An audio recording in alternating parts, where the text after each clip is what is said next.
Ngiye kubasuhuza abakunzi bacu dukomeje kubana. Amakuru yacu tuyatangiriyeho Olivier Nduhungirehe yavuze ku mubano w'u Rwanda na Congo. Perezida Kagame yashimiye ikipe ya Paris Saint-Germain yongeye gutwara igikombe cyikurikiranyije. Repubulika Iharanira Demokarasi ya Congo irasaba FIFA kwisubiza amafaranga y'amatike baguze nyuma y'uko abafana babo batazemererwa kujya muri Amerika. Perezida Paul Kagame yashimiye Paris Saint-Germain yegukanye Champions League. Perezida wa Repubulika y'u Rwanda Paul Kagame yashimiye ikipe ya Paris Saint-Germain yo mu Bufaransa yamamaza ubukerarugendo bw'u Rwanda nyuma yo kwegukana igikombe cya Champions League ku nshuro ya kabiri yikurikiranye. Iyi kipe yabigezeho ku ijoro ryo kuri wa gatandatu ku itariki ya 30 Gicurasi 2026 itsinze ikipe ya Arsenal penalty enye kuri eshatu nyuma yo kunganya igitego kimwe kuri kimwe umukino wakinwe iminota 120. Arsenal niyo yatangiye neza umukino, bidatinze ku munota wa gatandatu yafunguye amazamu ku gitego cyatsinzwe na Kai Havertz. Byasabye gutegereza kugeza ku munota 65 ubwo Ousmane Dembele yishyuriraga Paris Saint-Germain igitego cyabonetse kuri penalty. Iminota 90 isanzwe n'indi 30 byongeweho byarangiye nta kipe ibashije kongera kureba mu izamu. Ashyirwaho penalty, Paris Saint-Germain itsinda enye kuri eshatu. Ubutumwa yashyize ku rubuga rwa X nyuma y'umukino, Perezida Paul Kagame yashimiye Paris Saint-Germain yegukanye igikombe ya Champions League y'uyu mwaka w'imikino 2025-2026. Ati ndashimira umufatanyabikorwa wa Visit Rwanda Paris Saint-Germain ku gikombe cya UEFA Champions League yari ikwiye no kuba icyegukanye ku nshuro ya kabiri yikurikiranya. Yongeyeho ati ndashimira kandi Arsenal ku kugera ku mukino wa nyuma no guhatana kugeza ku munota wa nyuma ushoboka. Amakipe yombi yateye ishema abakunzi bayo. Paris Saint-Germain igaragaza ko ari ikipe nziza kurushaho. Paris Saint-Germain yamamaza ubukerarugendo bw'u Rwanda binyuze muri gahunda ya Visit Rwanda kuva mu mwaka wa 2019 kugeza 2028. Mu gihe Arsenal yakoranaga n'u Rwanda kuva mu mwaka wa 2018, amasezerano yayo yarangiranye n'uyu mwaka 2025-2026. Nduhungirehe yavuze kuri kandidatire ya mushiki wabo RDC n'ingabo muri Cabo Delgado. U Rwanda rwashimangiye ko rushyize imbere diplomasi yubaka umutekano w'akarere n'ubufatanye mpuzamahanga butanga umusaruro. Kugaragaza aho ruhagaze kuri la Francophonie ni mu gihe habura igihe gito ngo habeho amatora, aho rusaba ibihugu kuzatora mushiki wabo ngo akomeze kuyobora uyu muryango.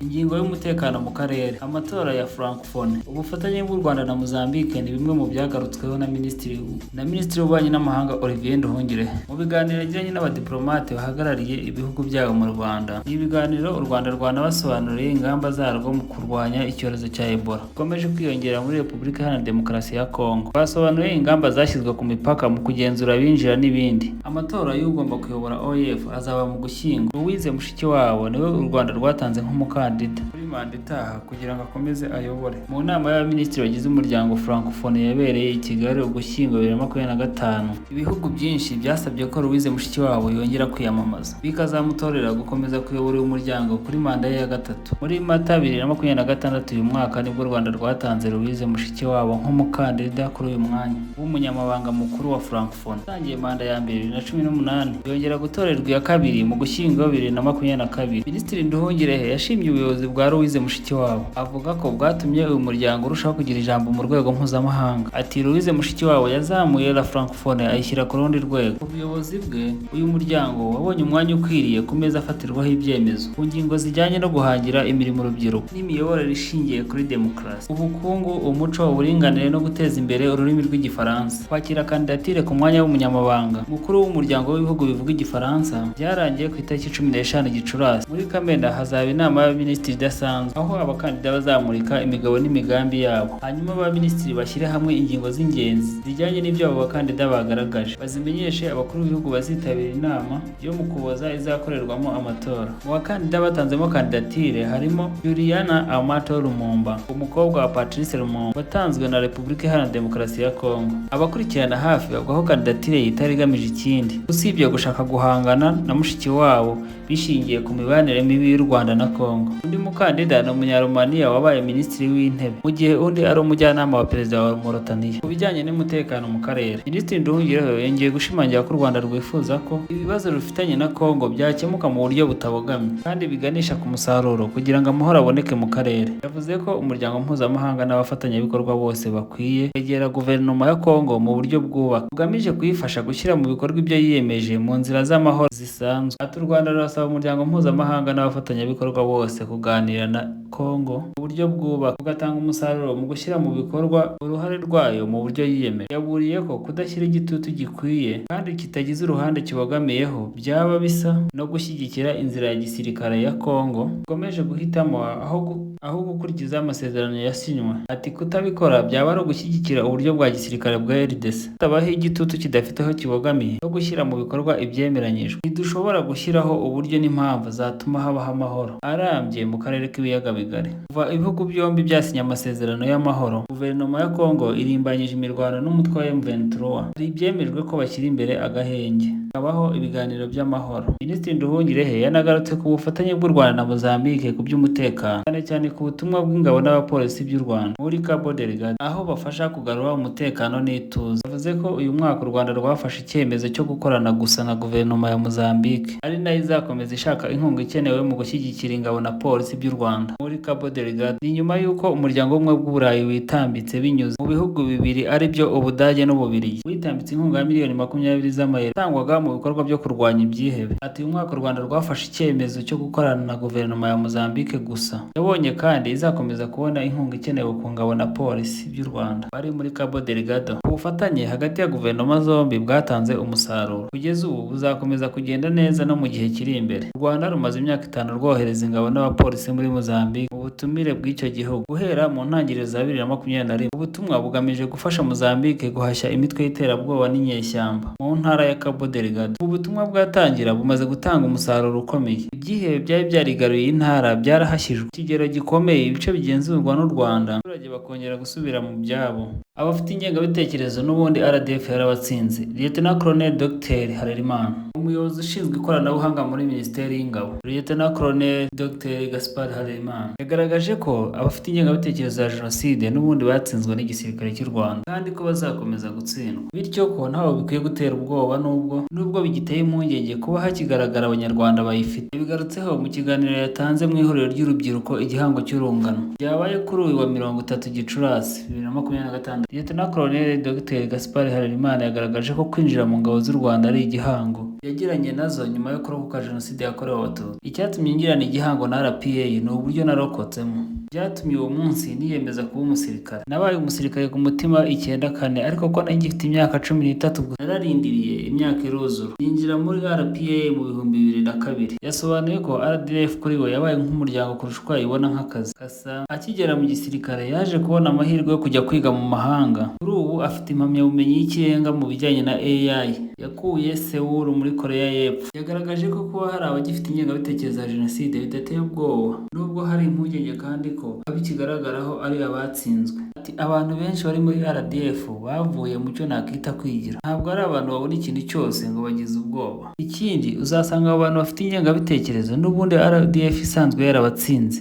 Ni ukuvuga ngo ntabwo ari nshya, wenda icyo babona uyu munsi ni ubufasha bw'abantu nabo batishoboye bamwe na bamwe. Yakomeje ati ntabwo twakoresha ijambo ko biteye ubwoba, ahubwo numva twakoresha ijambo kuba biteye inkeke. Dukurikije amateka biragoye kubona umuntu w'umunyarwanda aciye mu byo twumvise yaba agifite ingengabitekerezo n'umugambi wo kugira ngo dusubire hahandi. Urumva ko biteye inkeke nubwo bidateye ubwoba. Yasobanuye ko mu gihe urubyiruko rw'u Rwanda rwaba rwiteguye guhangana n'abagifite ingengabitekerezo ya Jenoside rutabura kubatsinda. Ati twebwe nk'abanyarwanda cyane cyane urubyiruko turamutse twiteguye, ntabwo mpamya ko ingengabitekerezo ifite ingufu nyinshi zo gutsinda. Yasobanuye ko mu gihe urubyiruko rwahagarara rushikamye kurwanya ingengabitekerezo ya Jenoside idashobora kurutsinda. Arusaba guharanira kumenya amateka y'igihugu, kurwanya ingengabitekerezo no kwisukura rukagira ingengabitekerezo nziza. Yarusabye kugira ikinyabupfura n'imyitwarire myiza kuko ari byo bifasha mu kurinda ibyagezweho. Ati uruhare rusigaye ni rw'urubyiruko rufite ikinyabupfura. Igihe tudafite ikinyabupfura twazasanga n'ibyagezweho tubisenye cyangwa tukareka ababisenya bakabisenya. Birasaba ko urubyiruko rufata inshingano. Ni inshingano zacu kugira ngo dufatire aho ngaho, tugirane igihango n'igihugu. Uwo ari we wese, amateka waciyemo ayo ari yo yose, warababaye, warishimye, warahuye n'ibibi, uwo ari we wese biramureba. Lieutenant Colonel Dr Harerimana yagaragaje ko isi igenda itera imbere, abantu bashobora kurwanira igihugu mu buryo butandukanye bagamije kurinda igihugu bidasabye guterura imbunda. Yasobanuye ko ari urugamba rwa buri wese guhangana n'ingengabitekerezo ya Jenoside hifashishijwe ikoranabuhanga n'imbuga nkoranyambaga zitandukanye. Inteko ishinga amategeko yo muri Ghana yemeje umushinga w'itegeko rihana abatinganyi. Amakuru dukesha Reuters avuga ko John Tim, Deputy wo muri Ghana, watanze uwo mushinga w'itegeko aho yaganiraga n'abanyamakuru nyuma y'uko inteko ishinga amategeko iwemeje. Harry Sekuricho na Thomas Nadi wa 30 Gicurasi 2026. Inteko ishinga amategeko yo muri Ghana yemeje umushinga w'itegeko rihana abatinganyi n'ibikorwa by'abatinganyi banazwi nka LGBTQ.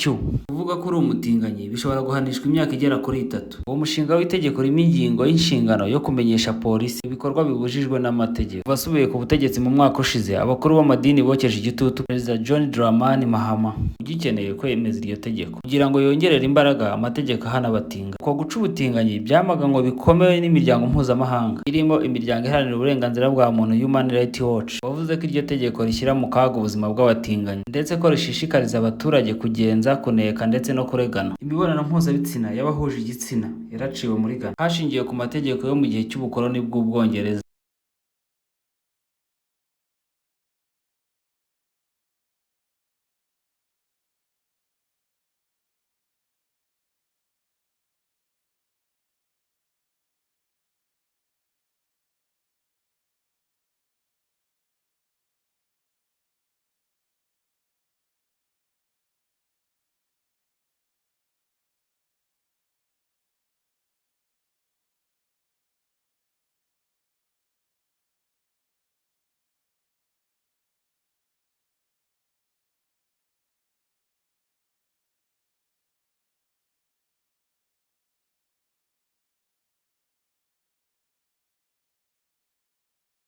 Leta ya Kongo irasaba gusubizwa amafaranga baguze amatike yo kureba igikombe cy'isi nyuma y'icyorezo cya Ebola. Abakunzi b'umupira w'amaguru muri Repubulika ya Demokarasi ya Kongo babujijwe kwinjira muri Leta Zunze Ubumwe za Amerika kureba igikombe cy'isi nyuma y'uko haje icyorezo cya Ebola. Repubulika ya Demokarasi ya Kongo yasabye FIFA gusubiza amafaranga y'amatike yo kureba igikombe cy'isi 2026 yari yaguzwe n'abakunzi b'umupira w'amaguru. Ubu batagishoboye kwinjira muri Leta Zunze Ubumwe za Amerika kubera amategeko Amerika yashyizeho yo kurinda igihugu n'ikwirakwira rya Ebola. Leopard, izina ry'ikipe y'igihugu ya Kongo, ingwe mu Kinyarwanda, basubiye mu gikombe cy'isi ku nshuro ya mbere nyuma y'igihumbi 1974. Ariko igihe kidasanzwe cyatangajwe n'ishyamba mpuzamahanga rishinzwe ubuzima ku isi OMS WHO wa 16 Gicurasi birimo biratuma abakunzi b'umupira w'amaguru muri Kongo batabasha kwinjira muri Leta Zunze Ubumwe za Amerika. Abategetsi bavuga ko hamaze kuboneka abantu barenga 900 bakekwaho Ebola muri Afurika yo hagati no mu Burasirazuba, hamwe n'abantu 223 bakekwa ko bishwe nayo kuva yaza. Abenshi muri abo bantu bapfuye cyangwa banduye nabo muri Repubulika ya Demokarasi ya Kongo. Ni mu gihe ambasade ya Amerika muri Kongo yahagaritse impushya zijya muri Amerika ziva muri visa mu ndimi z'amahanga. Nubwo OMS itarasaba ko hashyirwaho amategeko abuza ingendo, Amerika yabujije kwinjira abantu batari abanyamerika baba cyangwa baciye muri Kongo, Uganda na South Sudan mu minsi 21 ishize. Veron Musengo Omba, umukuru w'ishyirahamwe ry'umupira w'amaguru muri Kongo FECOFA, yabwiye BBC Sport Africa ati twabajije FIFA nimba yafata ikibazo nk'icyihutirwa kuko ayo matike arahenze cyane. Abakunzi bacu barimo barahanwa kandi badashaka kujya gushyigikira ikipe y'igihugu yabo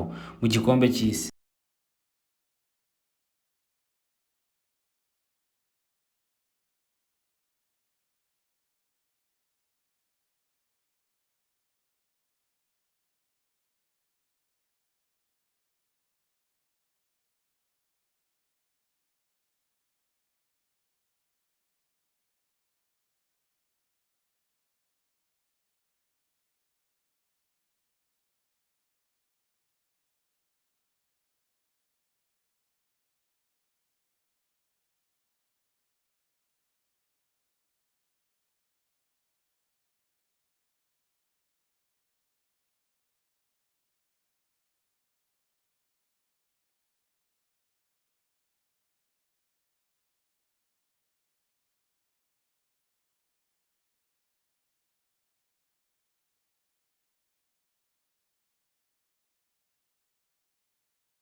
Amakuru yacu tuyakomereze mu Bufaransa, aho umugabo yatwaye intama kuri moto yabaye iciro ry'imigani. Umugabo wo mu Bufaransa yavugishije abantu nyuma yo gufatwa amashusho atwaye afite intama nzima imbere mu mahembe. Uyu mugabo yafotowe kuwa kabiri ku itariki 26/2026 ku munsi mukuru wa Eid al-Adha. Kuva uwo munsi kugeza ubu amashusho yakomeje gukwirakwizwa ahantu hose. Amashusho ye yabanje gusakazwa kuri Snapchat nyuma aza gukwirakwizwa kuri X. Hari abantu bakomeje kuvuga ko iyo ntama yashyizwe mu kaga kandi ititaweho uko bikwiye. Bamwe mu bakoresha imbuga nkoranyambaga bavuze ko byari biteye ubwoba, abandi bavuga ko ari igikorwa giteye isoni kandi kidakwiye gufatwa nk'ikintu gisekeje. Amakuru yacu tuyakomereze mu myidagaduro. Umuhanzi Olamide yageze i Kigali. Olamide uri mu bafite izina rikomeye mu muziki wa Afurika yageze i Kigali, aho ategerejwe gususurutsa abazitabira umukino wa nyuma wa BAL uzahuza RSSB Tiger yo mu Rwanda na Petro Rwanda yo muri Angola kuwa 31 Gicurasi izaba saa 9 z'umugoroba muri BK Arena. Uyu muhanzi yageze i Kigali saa 5 z'ijoro ku itariki 29 Gicurasi 2026. Ategerejwe kandi mu gitaramo Party Next Door BAL Edition, aho azahurira ku rubyiniro na Ben Eme Blaza wo muri Kenya, Mike Kayihura na Zaki Batwin wo muri Afurika y'Epfo. Yabereye muri Zaria Court ku munsi w'ejo ku itariki 30 Gicurasi 2026 saa 8 z'amanywa.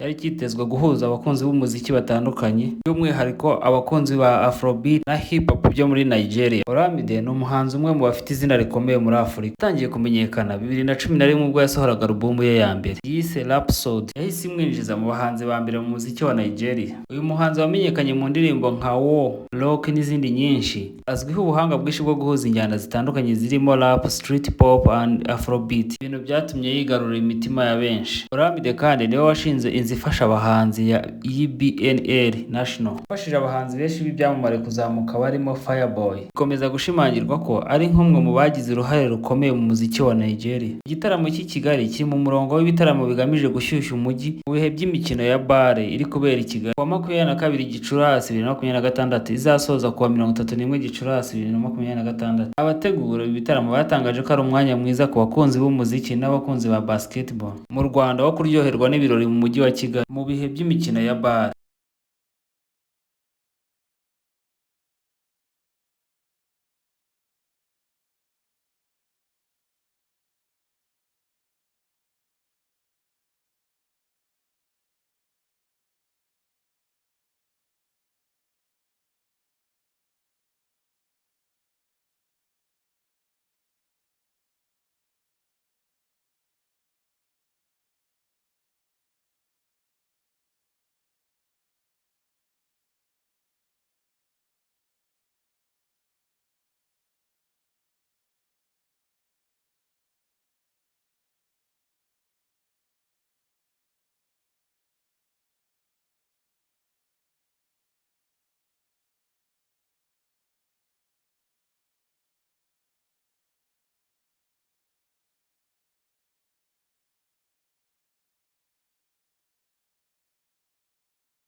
Urupfu ruraryana ariko rurigisha.